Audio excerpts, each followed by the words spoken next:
The silence in the executive boardroom was so thick you could slice it with a knife. 24 pairs of eyes darted between me, standing at the doorway with 2 designer suitcases, and Melissa, the 23-year-old intern who had been sleeping with my husband for the past 7 months. I hadn't planned on crashing the quarterly budget meeting, but sometimes, timing like karma has a wicked sense of humor. "Delivery for Melissa Parker," I announced, my voice steady despite the earthquake happening inside my chest.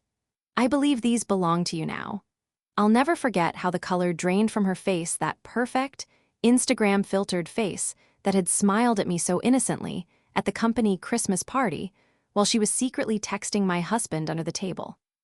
I watched her perfect French manicure, the one I was paying for, through my husband's credit card tremble as she gripped the edge of the conference table. My husband wasn't even there. Of course not. Regional sales directors always had important client meetings on Thursday afternoons, but his important meeting for the past 7 months had been at the Marriott, just 2 blocks from the office, always booked under his corporate account because he was either that careless or that arrogant. "I'm sorry, who are you?" The CEO finally broke the silence, his Mont Blanc pen suspended midair. I smiled, not the broken smile of a betrayed wife, but the calculated smile of a woman who had reached her limit. "I'm Alexandra Reynolds, Daniel's wife, or soon-to-be ex-wife, I should say." I wheeled the luggage further into the room. "I just thought, since Melissa has been enjoying my husband, she might as well enjoy his belongings too." Someone near the back let out a muffled, "Oh my God," but I kept my eyes locked on Melissa. Her shame wasn't even the best part. The best part was watching the realization dawn across her face that her carefully crafted future, the one where she slept her way into a marriage with a senior executive, was unraveling in real time, broadcasted to the entire upper management team. I hadn't always been this person. The Alexandra from 3 weeks ago would have crumbled into a heap of tears and self-doubt. That Alexandra died the night I found their messages. It was such a cliché how I discovered it. A notification that popped up on his iPad while he was in the shower. "Can't wait to taste you again tomorrow." I remember staring at those words, my brain refusing to process them at first. This wasn't supposed to happen to us. We had the waterfront condo, the country club membership, the plans for children next year once his promotion came through. 15 years together, 5 years of marriage, 3 years of fertility treatments that I endured while he was working late. The mathematics of betrayal is always so precise in hindsight. "Mrs. Reynolds, I think there's been some misunderstanding." The HR director started to stand, but I cut her off with a raised hand. "There's no misunderstanding. I have all the evidence right here." I patted my handbag where I kept the printed screenshots, hotel receipts, and the GPS history I'd downloaded from his car's navigation system.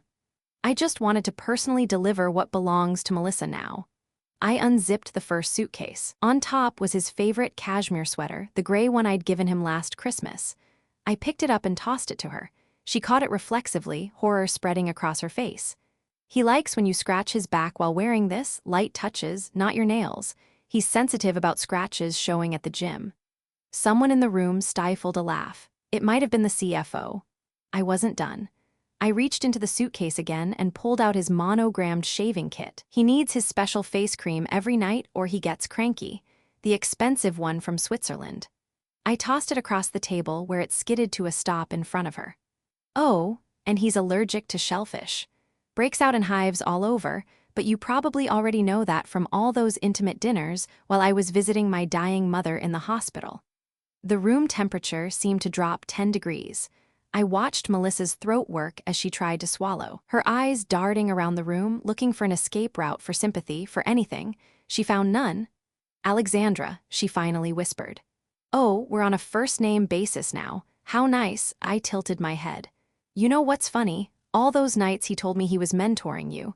She has so much potential," he'd say. I actually felt proud of him for supporting women in business.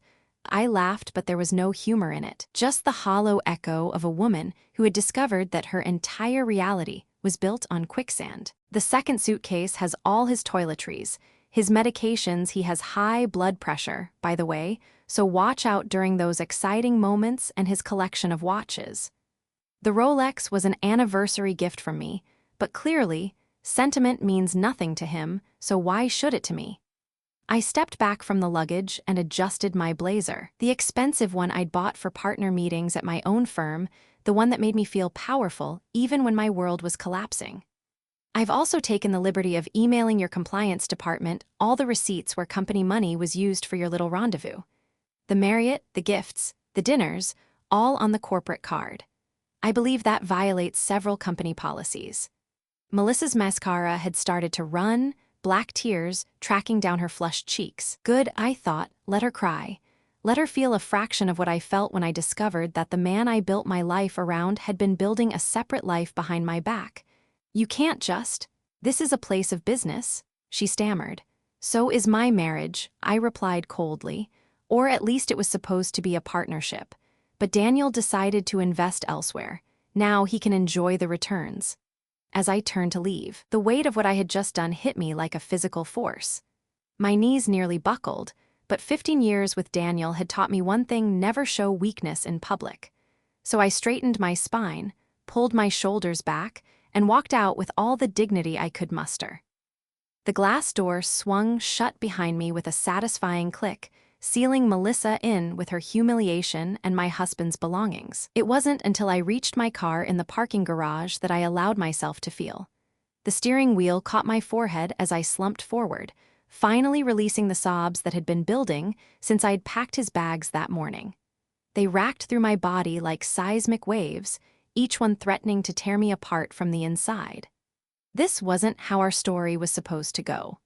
It was hard to believe how much had changed in just a few weeks. The Alexandra who had stood in that boardroom, delivering her message with icy calm, was a completely different person from the one who had spent 15 years in a marriage she thought was unbreakable. The woman who had just delivered Daniel's belongings to his lover in front of an entire executive team was no longer the same person who had cried herself to sleep night after night, trying to make sense of the heartbreak and betrayal. When I met Daniel, I was in my final year of law school. He was the TA who stayed late to help students prepare for the bar exam. He had this way of making complex concepts seem simple, of making everyone feel like they mattered. He made me feel like I mattered. He proposed to me on the ferry to Bainbridge Island, down on one knee as the Seattle skyline glittered behind him. "You're the only certainty in my life," he'd said. The diamond caught the last rays of sunset as he slid it onto my finger. I'd believed him. God, how I'd believed him. We built our life carefully, like architects designing a cathedral. Every decision was mutual: what jobs to take, which condo to buy, when to start trying for a family, or so I thought. The first round of IVF failed. "It's okay," he'd said, holding me as I cried. "We have time." The second round failed too, and the third. Each time I blamed my body for its betrayal. Each time he reassured me that we were in it together. Now, I understood he'd been in a different kind of together all along. The affair had started shortly after Melissa joined the company as an intern in the marketing department. She was bright, ambitious, and 15 years younger than me. I met her at the company picnic the summer before and thought she seemed sweet. I even told Daniel to look out for her, to mentor her like others had mentored him. Mentor her. The irony made me laugh through my tears. A hoarse, broken sound that echoed in my empty car. The signs had been there all along. The late nights, the weekend emergencies at the office, the sudden passion for fitness that had him hitting the gym at odd hours, the new cologne I never bought him, the way he guarded his phone like it contained state secrets. But I was too busy holding our life together to see it falling apart. Between my caseload at the firm, the hormone treatments, caring for my mother through her final months of cancer, and maintaining our social calendar, I had no energy left to be suspicious. What a fool I'd been. 2 weeks ago, my mother was finally at peace after her long battle with cancer. The house felt emptier without the hospice nurses coming and going, without the oxygen machine's constant hum. Daniel had been supportive throughout her illness, if you counted showing up for family dinners occasionally and asking how she was doing before changing the subject to work. The night after her funeral, I'd expected him to hold me, to comfort me. Instead, he claimed an emergency client meeting and left me alone with my grief. That was the night I found the messages. As if losing my mother wasn't enough, I had to lose my husband on the same day. I scrolled through months of their exchanges, each message a knife twisting deeper.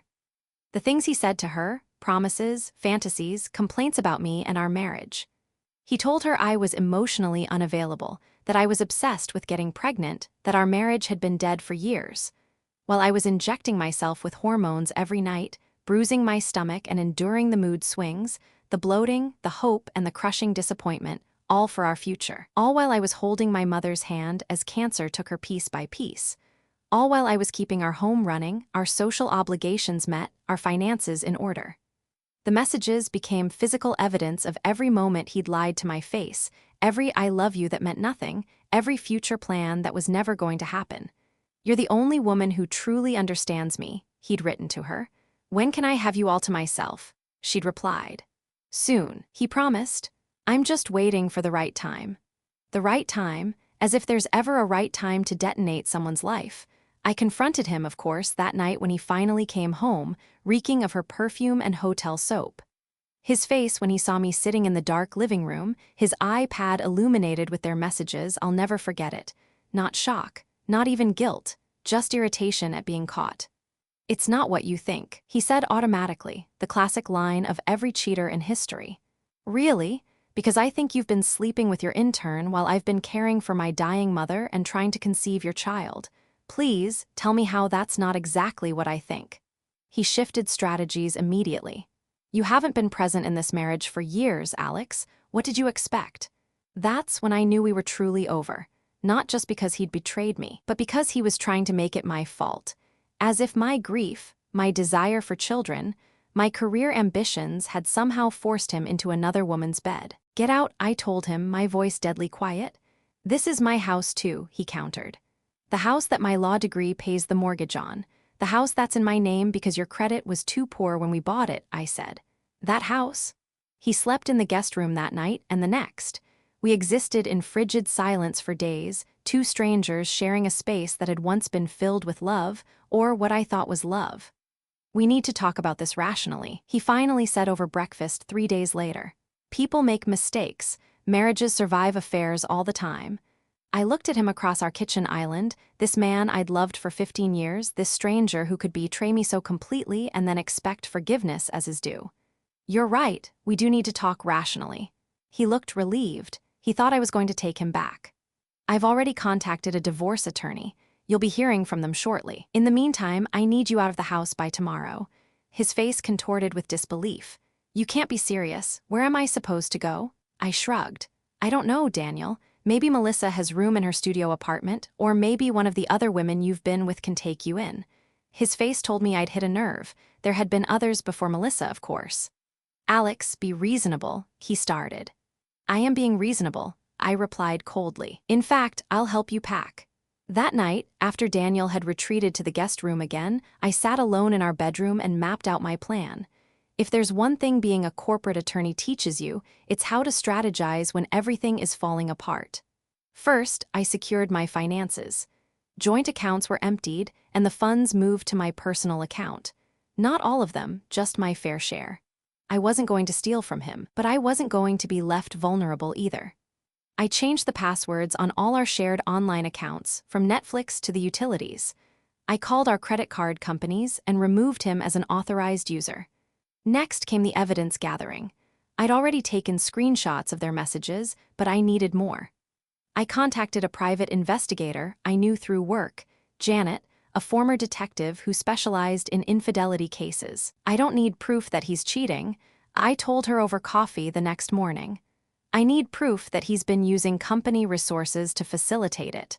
Janet raised an eyebrow, going for the professional jugular. I like it. He made this professional when he chose his subordinate, I replied. I was just following through on the consequences. 2 days later, Janet delivered a comprehensive file, hotel charges on the corporate card, expensive dinners labeled as client meetings with no clients present, company car usage logs that matched up with their rendezvous, even a company-sponsored conference in Chicago where Melissa had been added to the attendee list at the last minute with no business reason for her to be there. It was more than enough to violate the company's ethics policy and the anti-fraternization rules that Daniel himself had helped draft as part of the executive committee. The hypocrisy was breathtaking, but I wasn't done yet. While Daniel was at work, I went through his home office meticulously. In his desk drawer, I found a small velvet box. Inside was a pair of diamond earrings I'd never seen before. The receipt was tucked underneath $3,800, purchased just 2 weeks ago. My birthday wasn't for months, and our anniversary had passed without any such gift for me. They were for her, bought while my mother was dying. I put the earrings in my jewelry box. They weren't going to adorn Melissa's ears, that's for sure. In the same drawer, I found something even more valuable, a thumb drive. I plugged it into my laptop and discovered it contained confidential company information, strategy documents, financial projections, personnel files, things Daniel had no business having at home, especially given the industry's compliance regulations.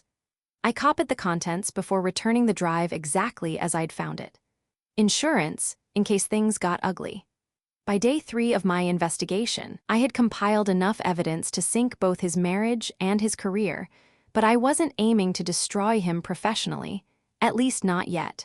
That would depend on how he handled the divorce. What I wanted first was for both of them to face the social consequences of their actions. The public humiliation they deserved. The office gossip that would follow them both long after I was gone from their lives. That's when I decided on the suitcase delivery. I waited until I knew there would be a maximum audience.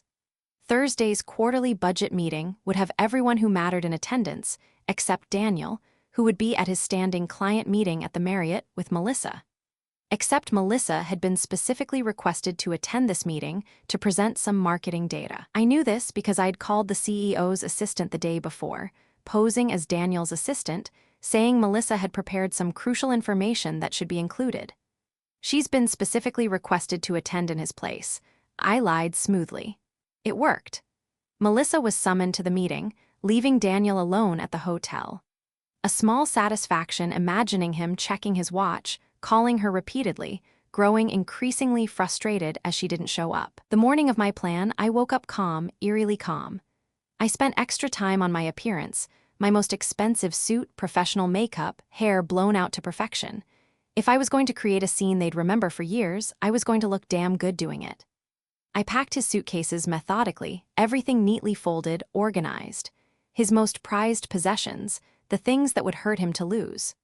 The watch collection, the signed baseball from his favorite player, the custom suits, the rare scotch. I was thorough.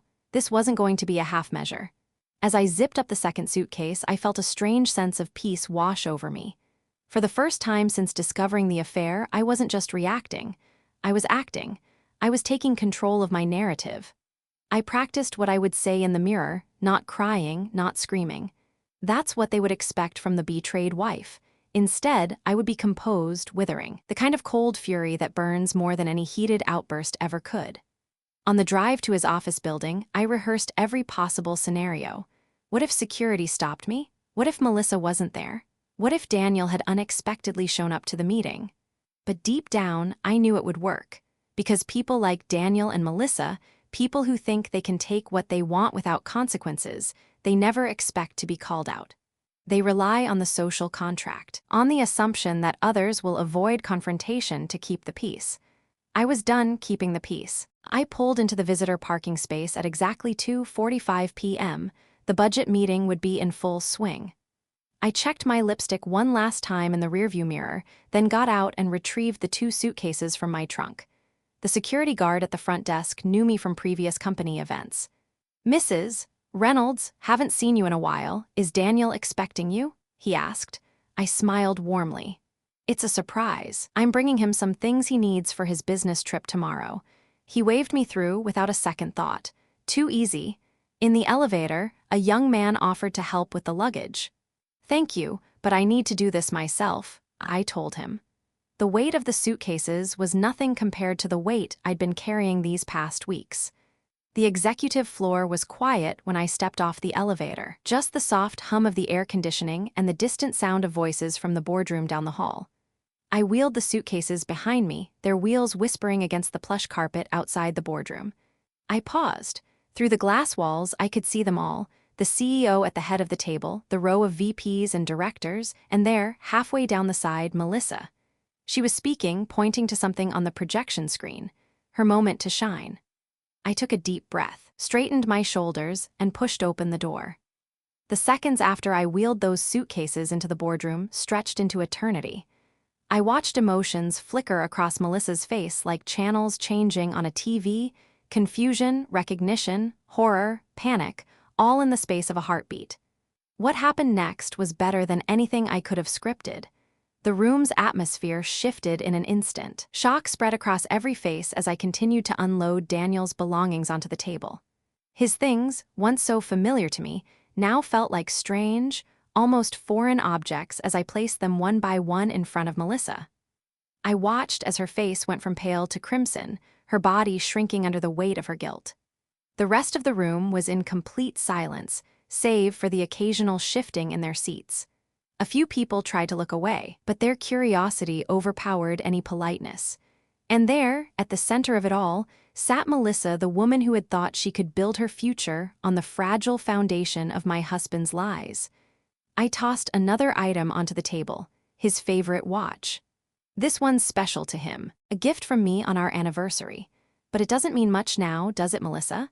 I could hear the slight tremor in my voice, but it didn't betray the controlled fury behind it. I kept my eyes locked on her, watching as she trembled slightly, her perfect makeup beginning to run down her face. The makeup I had paid for, the clothes I had helped finance through the same credit card that was used for their little affair. I could see her struggling to maintain her composure, texting frantically under the table, no doubt trying to reach Daniel, who was probably still at the Marriott, confused and furious about her sudden absence. I couldn't help but feel a dark satisfaction at the thought of him being left in the dark. It was just a small taste of what I had felt when I discovered their betrayal. "You know," I said, my voice cold, "he used to tell me about you. How talented you were, how much potential you had. I even told him to mentor you. What a fool I was." I gave a dry laugh, but there was no humor in it. How ironic, don't you think? He was mentoring you while you were busy stabbing me in the back. Melissa opened her mouth to say something, but I cut her off. "No, Melissa, I'm not done yet." I reached into the suitcase again and pulled out his monogrammed shaving kit. He needs this every night. His special face cream, the one from Switzerland. He gets cranky if he doesn't have it. But I'm sure you know that by now, don't you? You've spent enough late nights together. I threw the shaving kit onto the table with a sharp thud, causing Melissa to flinch. It felt good watching her squirm, watching her realize that she was no longer in control of the situation. The future she had so carefully constructed was crumbling in front of her, and she could do nothing to stop it. "His allergies?" I asked, my voice now icy. "He's allergic to shellfish. Breaks out in hives all over. But you probably knew that too. All those dinners you had together while I was visiting my dying mother. How convenient for you." At this point, I couldn't keep the coldness out of my voice. The air in the room was thick with tension, and the eyes of the executives were on Melissa, watching her crack under the pressure. Her mascara was beginning to run down her cheeks, and I almost found it amusing how much she seemed to care about her appearance in the middle of all this. The woman who thought she could have it all, who believed that by sleeping with a married man, she could secure her place in his life, was now facing the consequences of her actions. And it was beautiful to watch. "You know, Melissa, it's funny. Daniel told me you were the one, that he had never met anyone like you before." I let out a soft chuckle, though it didn't reach my eyes. "And yet here you are, sitting in front of me, grasping at straws, trying to salvage what's left of your dignity." She finally spoke, her voice trembling. "This is unprofessional."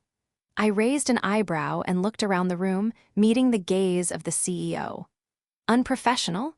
Funny, I think sleeping with your married boss, using company resources for personal gain, and lying to everyone around you is much more unprofessional, don't you think?" I could see the realization dawn on the CEO's face as he started flipping through the documents I had placed in front of him. His expression shifted from confusion to something far darker. The HR director, who had been quiet up until now, leaned over, her face growing graver with each page she read. "Melissa, is this true?" the CEO asked, his voice low and cold. For a moment, Melissa seemed paralyzed. She opened her mouth, closed it, then opened it again. Finally, she stammered, I didn't think." "Let me make it clear," I interrupted. "This isn't just about personal betrayal. This is about corporate ethics, the misuse of company funds, and sexual harassment. You were promised a promotion in exchange for your services. I believe that's what's called quid pro quo harassment, according to your HR handbook. I could see the color drain from Melissa's face, and for the first time, she looked like a frightened little girl. She had no escape, she had no sympathy, and it was all being broadcasted in front of the very people who had once viewed her as an asset. I took a step back, watching the room unfold around me. There was a moment of silence before the CEO spoke again. "Melissa, please come with me to my office. We'll discuss this further," he said, his voice tight with anger. But Melissa remained frozen in her seat, her knuckles white from gripping Daniel's cashmere sweater. But he told me you were separated," she finally blurted, her voice full of desperation. The room went completely silent. I could feel all eyes turning to me, waiting for my response. I smiled, but it wasn't a smile of pity. It was a smile of triumph. "Separated?" I repeated softly, savoring the word. "I was going through fertility treatments for our baby. I was caring for my dying mother. I think separated is an interesting choice of words, don't you?" Tears began to spill down Melissa's face as she crumpled in her chair, her perfect makeup now a smeared mess. For a brief moment, I almost felt sorry for her. Almost. "Let me save you some time, Melissa," I said, my voice barely above a whisper. "I'm his third wife. The first two thought they were special too until they found out about his affairs. It's a pattern, not a passion." As she started to choke on her tears, I felt a brief pang of sadness, but it quickly faded. I turned my attention back to my phone, which had started buzzing in my pocket. It was Daniel, of course. I pulled it out, glanced at the screen, and smiled. "Well, speak of the devil," I said, answering the phone and putting it on speaker. "Shall we see what he has to say?" "Alex, where the hell is Melissa? We were supposed to meet an hour ago." The room went even quieter, every single person now hanging on every word. "Hello, Daniel. I'm afraid Melissa can't come to the phone right now. She's in a meeting with your entire executive team. And me," I said, relishing the moment. "We're having the most fascinating discussion about corporate ethics." The silence on the other end was deafening. Then Daniel's voice came through, low and dangerous. "What have you done?"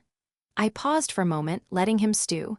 Then I replied, "I've simply delivered your belongings to your girlfriend in front of your colleagues. Oh, and I shared that interesting presentation you've been working on. You know, the one documenting all the ways company money has been funding your midlife crisis." I could hear him growl from the other end of the line, but I wasn't done yet. "You had no right," he shouted. "Actually, as a corporate attorney specializing in ethics violations, I had every right," I said calmly.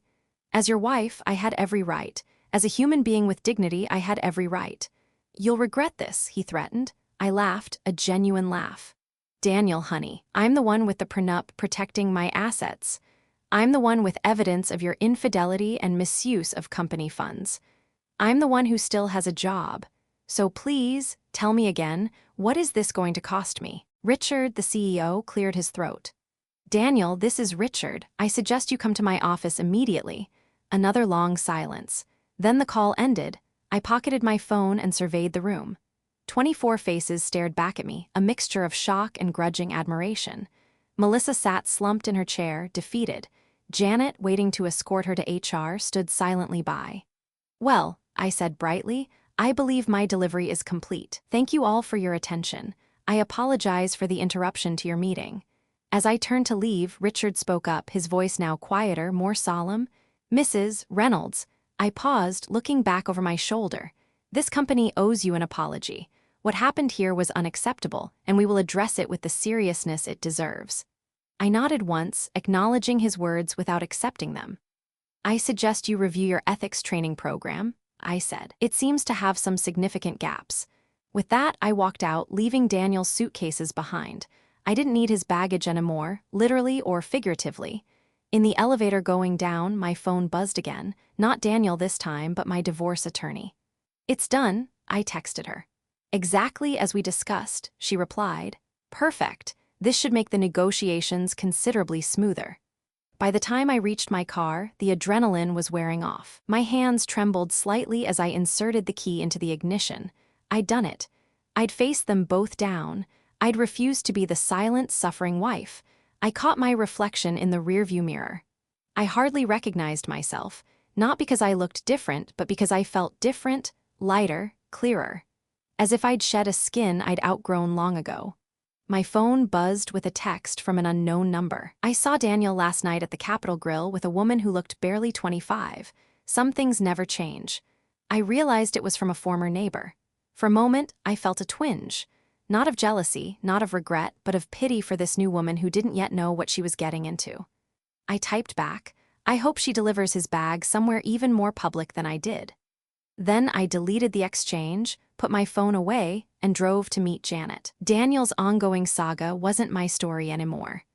I had closed that book and opened a new one where I was both the author and the heroine.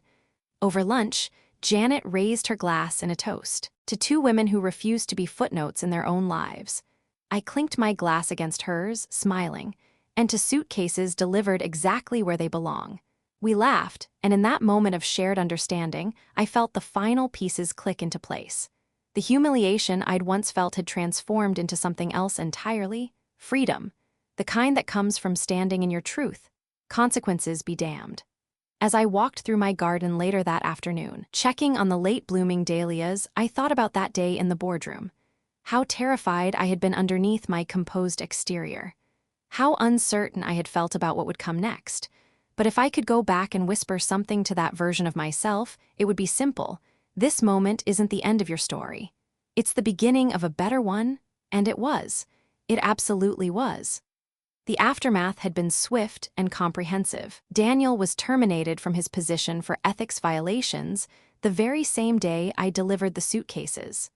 Melissa, on the other hand, was quietly transferred to a different department and then let go 3 months later during a restructuring. Her brief moment of power had come crashing down, and there was no one left to pick her up. As for me, the divorce was finalized in record time. Daniel's lawyer advised him to settle quickly and agree to my terms rather than risk further exposure of his behavior. I had all the evidence, screenshots, receipts, and the detailed records of his professional misconduct. I had the leverage, and I wasn't afraid to use it. I didn't need the condo anymore. Too many ghosts haunted that place, the place where we'd built our life, our dreams, our shared future. So I sold it. I sold the waterfront view, the memories of sunrises and sunsets we had shared, and with it, all the illusions that had once held me captive. In its place, I bought a charming craftsman house in a neighborhood I had always loved, but Daniel had deemed not prestigious enough. It was a simple house, not flashy, but full of warmth and life. The kind of place where you can grow, heal, and truly live again. I planted a garden, adopted a rescue dog, and reclaimed spaces in my life that had been compressed to make room for Daniel's oversized ego and constant needs. I spent months working on myself, physically, emotionally, and mentally. The weight I had carried for so long, the weight of a crumbling marriage and the betrayals that went with it, started to dissipate. In its place, I found something more precious. Peace. Peace in knowing that I had stood up for myself. Peace in knowing that I had refused to be a passive victim of someone else's selfishness. My mother's death left a hole that would never completely heal, but I found myself talking to her often, especially in the garden. "You were right about him," I'd say as I pruned roses or pulled weeds. "You saw what I couldn't see." She had never openly criticized Daniel, but there had been moments, a tightening around her eyes when he checked his phone during family dinners, a concerned glance when he dismissed my opinions. She had known, in that way mothers do.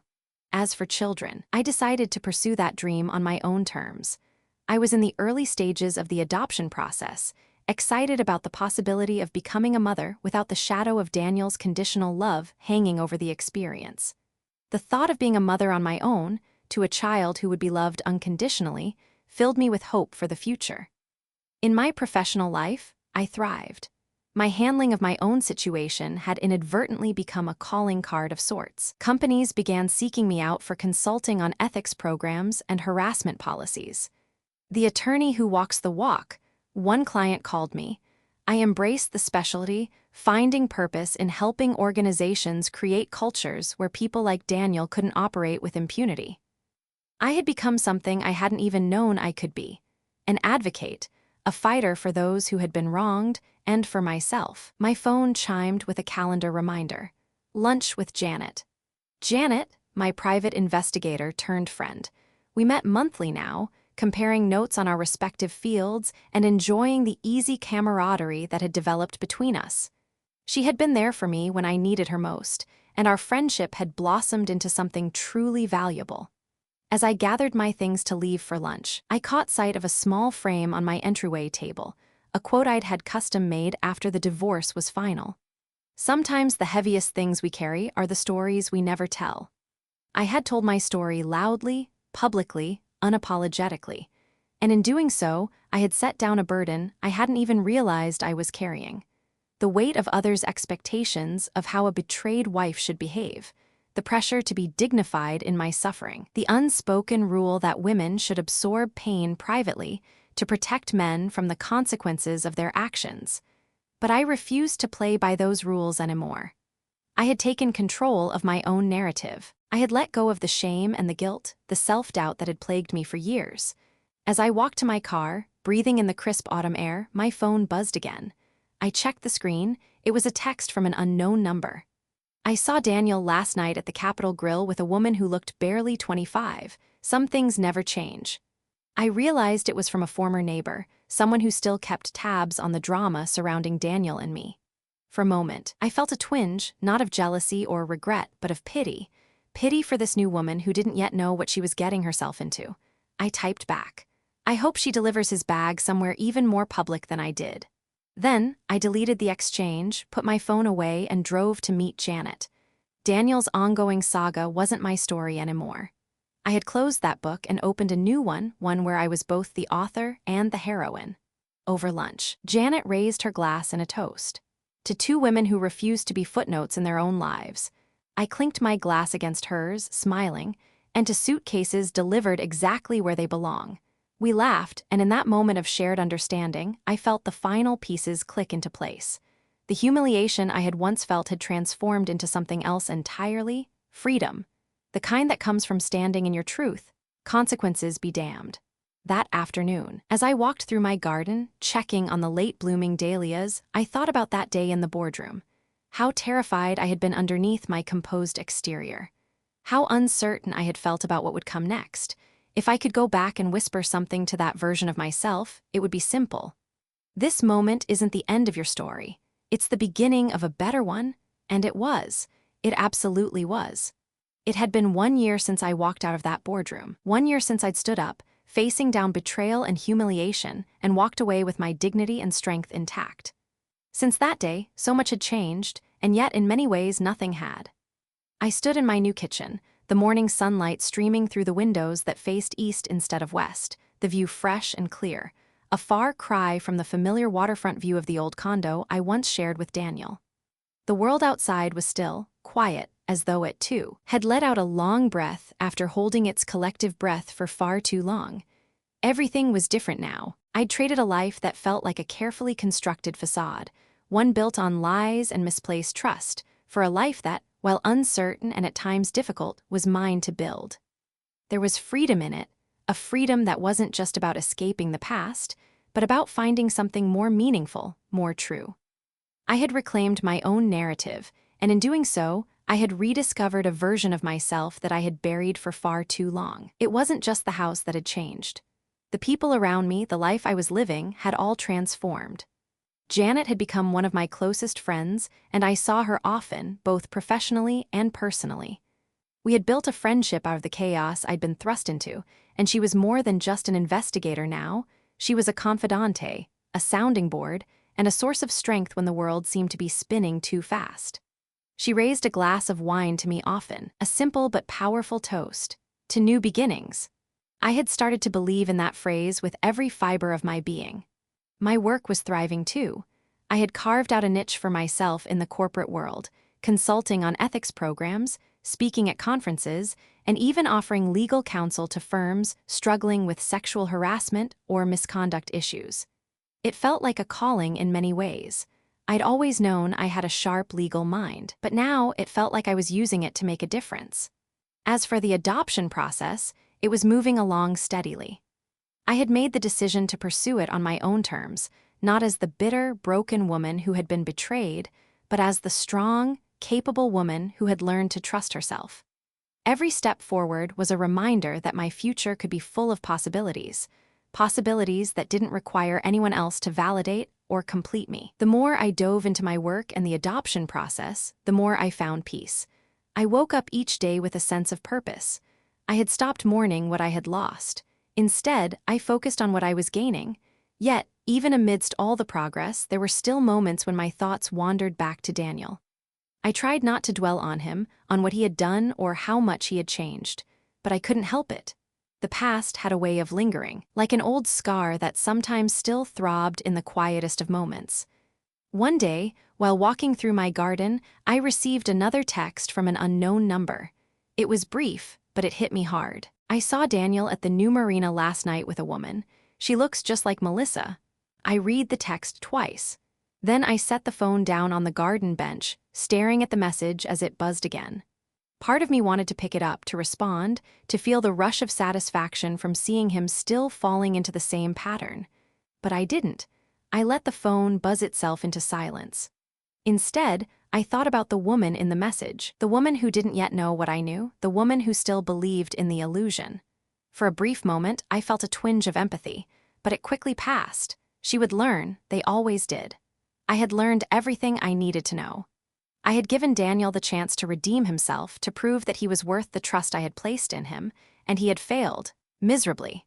What was left for me now was to continue living my truth, to move forward with no more looking back, no more regrets. That was how it had to be. I looked out over my garden at the vibrant flowers I'd nurtured, the fruit trees I'd planted. They were growing strong and tall, flourishing under my care. I had no doubt that I, too, would grow stronger. I already had. I smiled to myself, knowing that I was no longer waiting for someone else to come along and save me. I had saved myself, and that was enough. I didn't need closure from Daniel.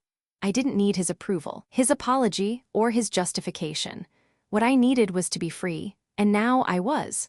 I took one last look at the text message, and then I deleted it.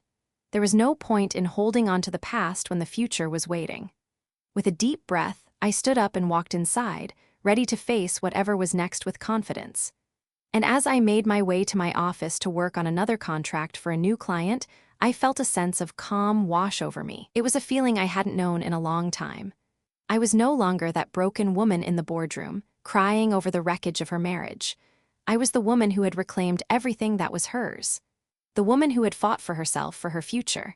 And nothing, no one, could take that from me. The end was behind me.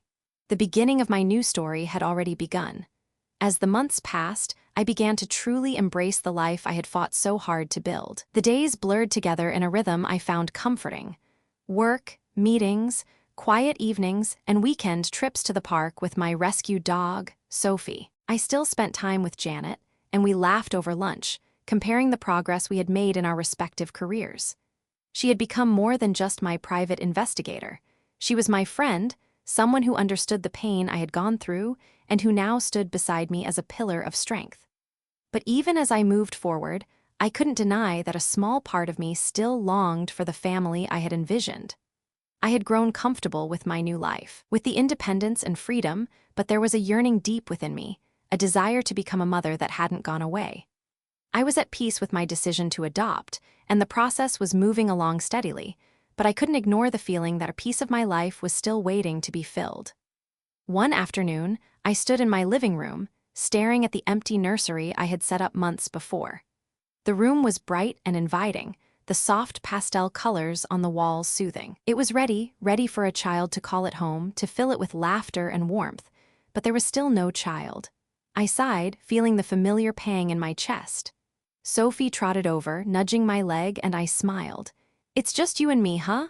I said, bending down to scratch behind her ears. She wagged her tail, the simple joy of her presence bringing me comfort. The phone buzzed in my pocket, and I reached for it, expecting to see a message from Janet or one of my clients. But when I saw the name on the screen, my stomach tightened. It was Daniel. For a moment, I hesitated. Part of me wanted to ignore it, to leave him in the past where he belonged. But another part of me, a part I was still trying to understand, wondered why he was reaching out. I took a deep breath and pressed the green button. "Alex," his voice crackled through the phone, rough and distant. "We need to talk." I didn't answer right away. Instead, I studied the window across the room, watching the way the light shifted as the sun began to set. The soft orange glow felt calming, grounding me in the moment. "Why?" I finally asked, my voice steady but not unfeeling. What could we possibly need to talk about? I know I hurt you, he said, his voice quieter now. I know I betrayed you and I regret it, but I've made some changes, Alex. I want to make things right. I clenched my fist, feeling a rush of emotions I thought I had long since buried. Regret? He only regretted getting caught. I could hear it in the way he spoke, like this was about him trying to fix something that wasn't broken, trying to rebuild something that had been beyond saving for a long time. I've changed, he repeated, like he was trying to convince himself more than me. I'm not the same person I was, Alex. I interrupted him before he could finish. Daniel, no, I said firmly. You don't get to come back into my life with words that you think will make everything okay. What you did was unforgivable, and I don't need you to change. I've changed. I've grown, and that's enough for me. There was silence on the other end, a long, tense pause. I could almost hear him processing my words, trying to find the right thing to say, but I wasn't giving him the chance anymore. I just wanted you to know, he said softly after a moment, that I'm sorry. I don't expect anything from you, but I wanted you to hear that. I closed my eyes, breathing in deeply. I felt a flicker of something, empathy maybe, but not for him. I had spent so long trying to fix what wasn't mine to fix, trying to salvage something that was never going to be the way I thought it would be. But now, I realized that I didn't need his apology. I had already forgiven myself. Thank you for saying that, I replied, my voice calm and clear. But I'm done, Daniel. I'm done with you. I don't need closure from you. I'm at peace with my life now, and I'm moving forward. There was another long pause, and I could feel the weight of it through the phone, but I wasn't going to let him change the direction of my life again. I hope you find what you're looking for, I said finally, but it won't be with me. I hung up the phone, staring at it for a moment before placing it down on the counter. For the first time since I had walked out of that boardroom, I felt truly free. Later that evening, as I sat down with a glass of wine and watched Sophie curl up by my feet, I thought about everything that had led me here. The pain, the heartache, the betrayal, they were all behind me now. And what was ahead of me was a future that I could control, a future filled with possibility. The adoption process was still ongoing, and though it hadn't been easy, I was more determined than ever to see it through. I had no idea what would come next, but for the first time in a long time, I wasn't afraid of the unknown. I had taken back control of my life, and I knew, deep in my bones, that whatever came next, I was ready for it. I stood up, smiling at Sophie, and walked over to the window. The stars were beginning to appear in the sky, twinkling brightly like little beacons of hope. I took a deep breath, feeling the cool night air fill my lungs. My story was far from over. It was just beginning. And this time, I was the one writing it. The weeks that followed felt like a whirlwind, but in the best way possible. The weight I had been carrying for so long, the constant ache of betrayal, seemed to lift with each passing day. I had made the choice to no longer allow the past to haunt me. The pain that had once defined me had finally been replaced by strength I didn't know I had until I was forced to fight for it. I focused on myself, my career, and my future. The adoption process was moving along steadily. I had attended the required classes, met with social workers, and completed all the paperwork. The day I had always dreamed of, becoming a mother, was now closer than I ever thought it would be. Every time I went into the nursery, I could feel it growing, this sense of anticipation, of something wonderful on the horizon. There were days when I found myself reflecting on my past. I remembered Daniel's voice, his promises, the way he made me believe that our life together was secure. But those memories didn't hold the power they once had. They didn't have the ability to make me second-guess my decisions or wonder what might have been. Instead, I found solace in the life I was building now. One evening, I stood in the garden, my hands buried in the rich, soft soil as I planted a new flower bed. Sophie trotted alongside me, chasing after a butterfly that fluttered lazily through the air. The sun was setting, painting the sky in hues of pink and gold, and I felt a quiet joy stir within me. This was my life now, simple but full of peace. My phone buzzed in my pocket, pulling me from my thoughts. I reached for it, half expecting another random message about Daniel, but when I saw the name on the screen, my heart skipped a beat.